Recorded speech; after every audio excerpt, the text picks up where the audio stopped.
With the reality is that we can't stop the virus, that it will remain in our communities until a vaccine is available. Instead, we must learn to live with COVID virus activity without letting it govern our lives. Like people in every state in America and countries across the world, Iowans have made significant changes in their daily lives to protect their health and the health of others. And I know it's not been easy, but staying home as much as possible, leaving only for essential errands, social distancing, careful hygiene, and isolating when sick has made a real difference. Every Iowan has a personal responsibility to do their part, and these steps must and will continue to keep us on a healthy path going forward. As governor, I had the responsibility to implement significant mitigation measures to protect Iowans during an unprecedented time, which included closing some businesses, suspending elective procedures, as well as many other things, all in an effort to slow the spread of the virus, preserve critical healthcare resources, and prevent overwhelming our hospital systems. However, this level of mitigation is not sustainable for the long term, and it has unintended consequences for Iowa families. So we must gradually shift from an aggressive mitigation strategy to focusing on containing and managing virus activity for the long term in a way that allows us to safely and responsibly balance the health of our people and the health of our economy. I believe that if Iowans continue working together as we have the last few months, we can protect lives and secure livelihoods at the same time. As you have seen from the data that we provide daily and what's posted online, Iowa has specific locations where virus activity is widespread, and we have areas where virus activity is sporadic and other locations where there is no activity at all. Knowing this, we can take a targeted approach to loosening restrictions on businesses in counties where there is no virus activity or where virus activity has been consistently low and shown a downward trend. Effective May 1st, in 77 counties, the following businesses can choose to reopen but must comply with certain restrictions. Restaurants, fitness centers, and retail stores previously closed may reopen at 50% of normal operating capacity. Enclosed malls may reopen at 50% capacity, but play areas and common seating areas, including food court dining, must remain closed. Restaurants and food courts may operate on a carry-out basis. Additionally, social, community, recreational, and leisure and sporting events will continue to be limited to 10 people, but recognizing the significant constitutional liberties involved, I am lifting the limits on spiritual and religious gatherings. In all cases, businesses and churches approved for reopening must also adhere to social distancing, hygiene, public health measures, and business guidelines from the Department of Public Health to, of course, reduce the risk of transmission of COVID-19. All other existing closures will be extended for the entire state through May 15th. I strongly encourage all vulnerable Iowans, including those with pre-existing conditions and those older than 65 throughout the state, to continue to limit their activities outside of their homes. I know that there are many more Iowans who are eager to know when their communities will begin to reopen, and I want to reassure you that we will continue to monitor all areas of the state on a daily basis for trends in virus activity. As we see downward trends and stabilization in other areas of the state, we will continue to adjust the restrictions accordingly. I want to thank every Iowan for making this possible. Your commitment to doing the right thing to protect your health and the health of others is working, but our work is not done. So I need you to continue to do your part so that together we can slow the spread of the virus and eventually open all businesses in all 99 counties. It may take some time, but it will happen. Continue doing what you're doing to protect yourself and your family, our most vulnerable Iowans and essential workers, and get Iowa back stronger than ever as possible. And so with that, we'll open it up for questions. Governor, the University of Iowa researchers have provided some Iowa-specific modeling to your office. I'm wondering when you got that modeling and sort of what role that data has played in the decisions that you're announcing today to reopen parts of the economy. So I'm not sure when we received the data. Do you want to take it? Okay. So I think the white paper you're referring to, we received, I think, a copy of that early last week. And specifically, that white paper looks at publicly available data. It wasn't based on Iowa-specific information. That's the third phase of the project. So we don't have those results yet. So can you tell us what the threshold is here for the 77 counties versus the 22? Yeah. So what we're taking a look at is virus activity in these counties, and what we've seen is whether they have stabilized and started to see a downward trend over the 14 days. So we're looking at new case virus activity, the rate of positivity. We're also taking into account the hospitalization rates as we've been able to monitor through the RMCCC data that we get on a daily basis, and we're also taking a look at recovered. Is there anything else? Thank you. I would just reiterate, again, much like other respiratory illnesses or flu, right, we look at a variety of metrics to help us understand how active a virus is, and so that includes the elements that Governor Reynolds mentioned, right, so things like hospitalization, case counts, and percent positivity of tests. And again, we're always thinking about the approach to this virus, keeping in mind what we know as we've learned more and as we've acquired new tools to help support public health and clinical activities to address the virus. So continuing to be flexible as we get more information and continuing to leverage the increasing resources that we have to be more targeted about that, which includes things like enhanced testing and enhanced contact tracing and case investigation. So, Governor, the extension of closures until May 15th for those other counties where I presume there's more virus activity, do you expect those closures to lift at that date as well, or is that something you're still evaluating? Well, as I indicated, we actually can take a look at this, and we are on a daily basis, a weekly basis, so we'll continue to monitor the virus activity in counties throughout the state. I think if you look at the information that's been provided on our website, you can see that the areas that are closed, that continue to be closed, are areas where we have seen significant increase in the number of cases, not only over the last 14 days, but even a little bit further than that. So we'll continue to take a look at the data and the various metrics that Dr. Padati spoke about, and then we'll make additional adjustments moving forward. But as we've said all along, it's a phased-in approach. We're opening slowly. I mean, we're hoping to bring additional businesses on board as we start to open up, but we'll open up with the businesses that we've just listed. We'll monitor it and see what kind of, how we can continue to mitigate it. If we're able to continue to see the stabilization and the downward trend, then we can maybe take a look at not only bringing on additional counties, but also potentially adding additional businesses to the list that we've already looked at. So we've extended it for, so these will open up May 1st. The extension of the other closures will go through May 15th, but we're going to continue to evaluate, county by county and community by community, and as we're able to do additional testing and the case investigation and the contact tracing, we're learning more all the time, and we're also able to identify if we see maybe a cluster of activity, we can respond rapidly and start to do the investigation and hopefully get in front of it and not see a huge spike in the numbers. And so I think it will also allow us to better manage the virus. And then people, still have to do their part. So if you're sick, you need to stay home. If you're a vulnerable Iowan with underlying conditions, you need to continue to, keep that in mind and stay home and not go into areas where you could be exposed to the virus. Will the test Iowa results be separated so that Iowans can tell if they're getting their $26 million worth from the enhanced testing? Yeah.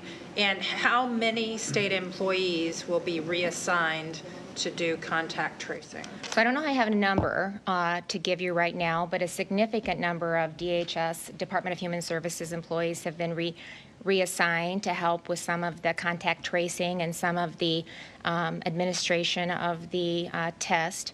But Kay, and it's not just about testing. That's a huge component of it, because as you hear every state across this country and every governor talk about what really, when they're making decisions about reopening their state and adding, bringing businesses back on, testing is a critical component of that. Not only testing, but also the ability to do the contact tracing. And with the assessment piece of Test Iowans, Test Iowa, Iowans actually have an opportunity to be a partner in monitoring their health. So they can go on right now, if they take the test, it's not recommended that they, go ahead and get a test, but if in a week they come in contact with somebody that they found out had COVID, that was tested positive for COVID-19, we would encourage them to go back onto the website, take the assessment, so that, again, we can start to see if we see a cluster over here. If I can get in front of that, or we can get in front of that sooner rather than later, we can prevent, hopefully, some of the significant peaks that we're seeing with the breakout. So, that's, and we'll have that for a year. So we're going to have this whole system in place, and then we'll see what we do going forward. So as we move into the fall, as we move into the summer, I know people are wanting to start, summer sports or take a look at bringing some of those things online. Well, when we have the data that we have with the expertise in the Department of Public Health, and we can, I think, make those decisions based on evidence. Does anything change with this where local officials would be able to have a say in what happens in their community, or does the state continue to have that authority? Right now, the state continues to have that authority, but I want to, continue to work with our local governments. I mean, we're all in this together, and they want to do the same thing that I want to do and all of us want to do, and that's to protect the health and safety of Iowans, especially those more vulnerable. But they understand that there's also an economic side of this too. I mean, when you think about Iowans in those 15, the Main Street businesses in those 15 communities that haven't experienced any virus activity whatsoever, they've been shut down based on kind of some statewide numbers. And so the more that we're able to drill down and really, target and be specific about where we're seeing the outbreaks, it allows our other communities to open up. And everybody eventually wants to do that. We want to just make sure that we're doing it in a responsible and safe manner. I hope that we're able to do it, by going slow, that we can sustain where we're at, stabilize, and then take a look at doing, maybe additional openings or bringing additional businesses on. But it also gives us some time, and we have to be honest about this. If we do see an uptick and we start to see some of the numbers really start to spike, then we're going to have to take a look at maybe dialing back some of those things too. We're hoping that we don't have to go there, but we learn every day about this virus and how we can manage and mitigate it. So we have to be, there has to be an understanding that potentially as a community and as a town, if we see a spike, we might have to take some additional steps to make sure that we're doing this in a responsible manner. So as you're getting What more, about the idea of the travel? Folks have been concerned about when you open it up regionally like this instead of all at once, you can have people obviously who've been cooped up for a long time who want to go out to eat or whatever it is. Yeah. They may leave one of these areas where it has a much higher infection spread and then go to a place that doesn't and unknowingly transfer People it have to around. be responsible. You have to practice personal responsibility. And so you'll be able to see where we're seeing some increased activity to a point where we don't feel that we can start to loosen some of the restrictions. And so, I think that they should be mindful of that if you're going to be traveling cross counties. Do you have anything to add to that, Caitlin?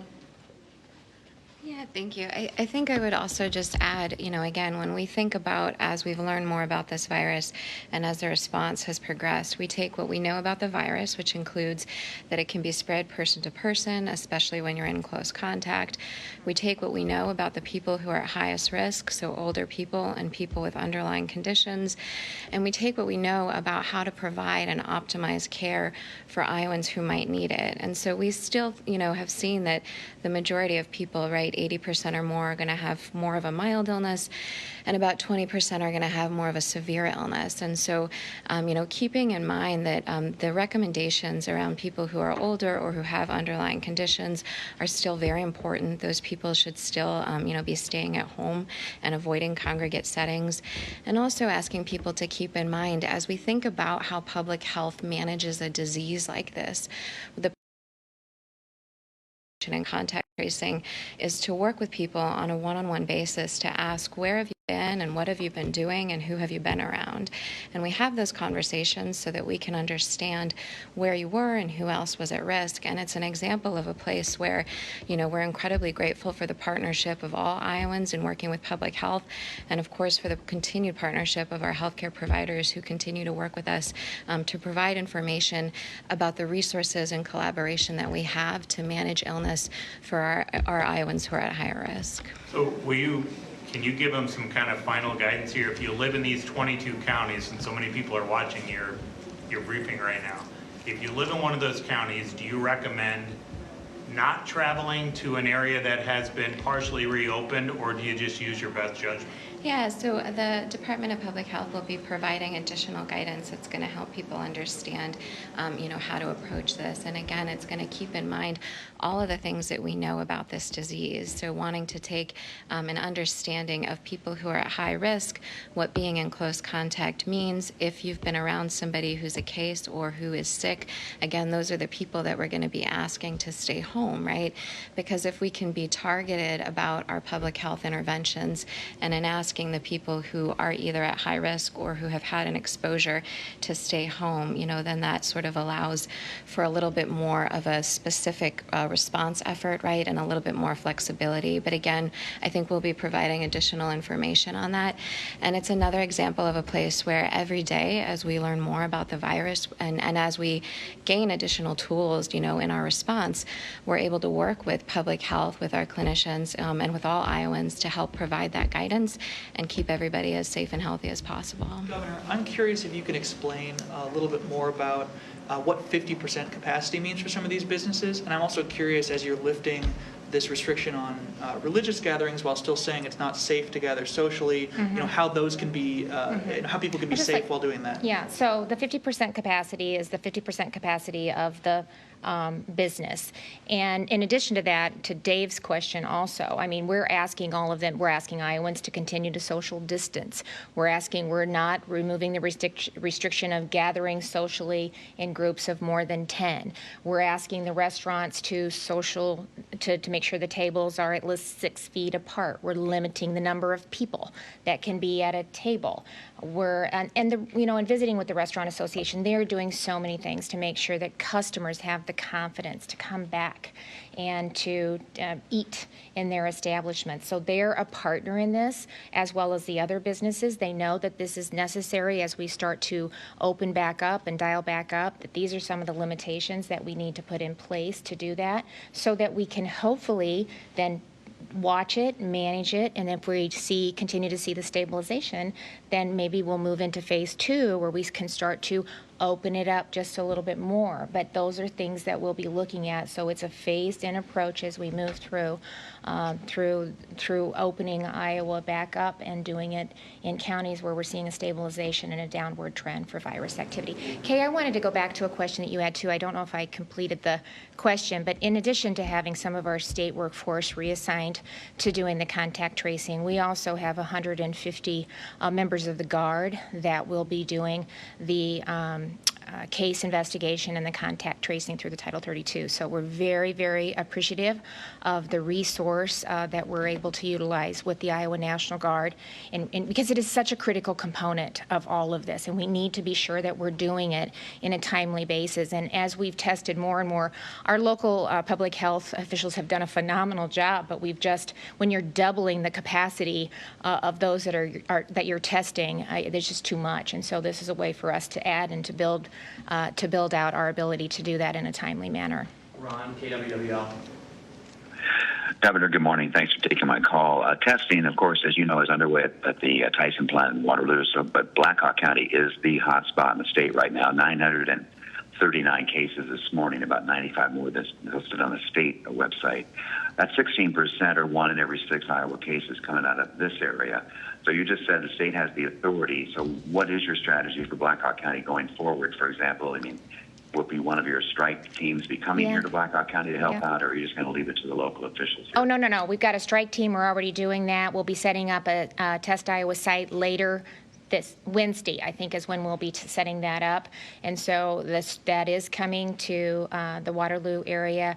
and we'll be scheduling those appointments through the Test Iowa, in addition to the other opportunities that Iowans in that area have to call a physician and go through the assessment and get a test. So that would be on top of their normal options that they have to secure or to be tested if they think that they are symptomatic. And so that's in addition to what they're already doing. And then we'll continue. We'll continue to then see if we have to do additional days. Other than the 1 day, we'll take a look at that based on the numbers that we're seeing. Adam, KCRG, go ahead.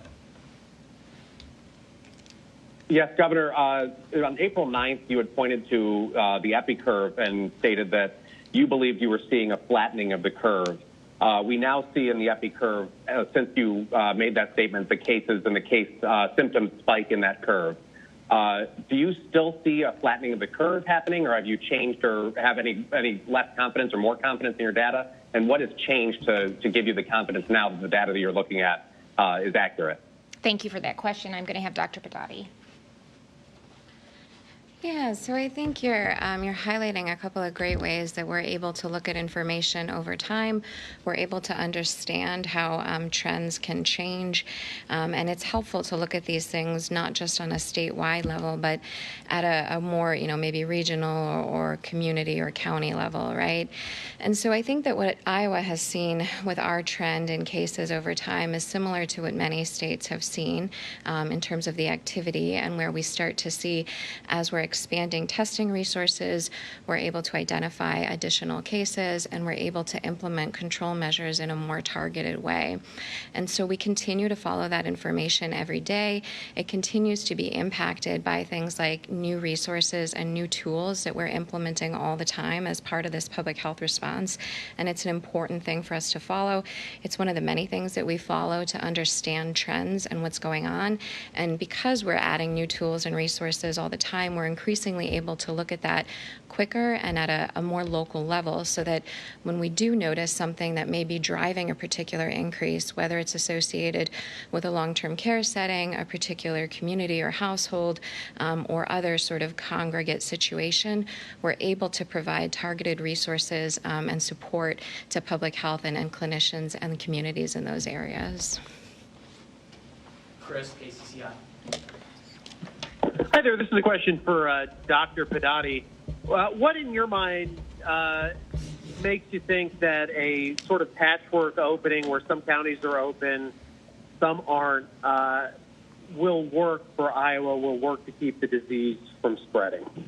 Well, I'm going to start with that, and then I'll hand it over to Dr. Padati. But it's based on a stabilization, and it's based on virus activity and the amount of new cases over the past 14 days. So, we're going to continue to look, and because of the tools, the additional tools that we have, we are now able to really drill down and look at the virus activity from a state perspective, from a regional perspective, to a community perspective, and eventually right down to the zip code. So again, we can start to identify early where we might see some clusters or some outbreaks, and so we can address that in a quicker manner. And so, there were, as I said earlier too, there are 15 counties that have had no activity whatsoever.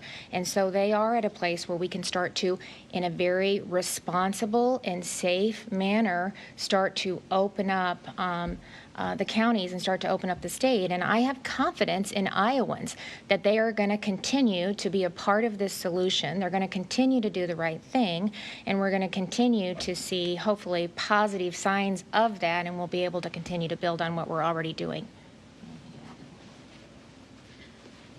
Thank you. So again, I think that what's important is to understand the overall public health approach to managing an outbreak as well as to disease management. So when we talk about working on outbreaks, and as I've said before, we're doing a lot of things all at once. We're collecting information, we're orienting it by time and place to understand and characterize trends at a variety of geographic levels.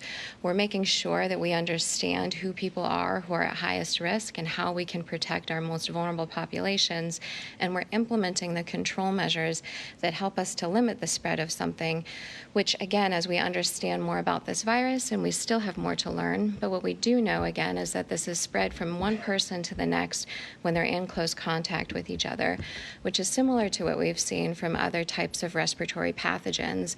And like other respiratory pathogens, we often see differences in regions, particularly around populations or places where people gather, so congregate settings. And so again, we use the information we have so far and what we know about the virus and how it behaves. We integrate that with what we know about who's at highest risk, and that helps us to drive our control measures, which we're able to do at varying levels in more targeted ways as we gather additional tools and resources. And it's again an example of a place where I think public health in general remains flexible as we get more information and more of these tools and resources. And we're going to continue to adjust just like we would with a flu season or any other illness that public health professionals work to protect Iowans against. We got time for 2 more questions. We're going to go to Aaron at Lee. Thank you, Governor. Just to follow up on Dave Price's question about people who may be tempted to travel from some of the counties that are going to remain under restrictions to some that have been reopened, at least partially reopened. You talked about how people who are feeling sick or the vulnerable population should still remain cautious. But is there not also a danger that people who are asymptomatic could also spread the virus to reopen counties if with this kind of travel? Yeah, it's a great question. And again, it's an example of a place where I think as we learn more about this virus and its behavior, we're able to better target our interventions and resources. And so if somebody has been exposed and isn't showing symptoms, so an asymptomatic person, that's an example of a person public health would be recommending that they stay in their home for 14 days in order to limit the spread of the virus. And so again, by using our public health tools and skills of case investigation and contact tracing, we're going to try and be very targeted about the people who we think are at risk, the people who have been exposed, and again, our commitment remains to making sure that we stop the spread of this virus as much as possible, support our vulnerable Iowans, and share as much information as quickly as we can. Last question. Caroline, go ahead. Good morning, Governor. My question is twofold. First, the Trump administration's guidelines for reopening is a downward trajectory of cases for about 2 weeks. Mm-hmm. So in terms of your rationale for partial reopening, can you explain how, your reasoning to do that when that's the case, considering we've seen a surge in cases over the weekend?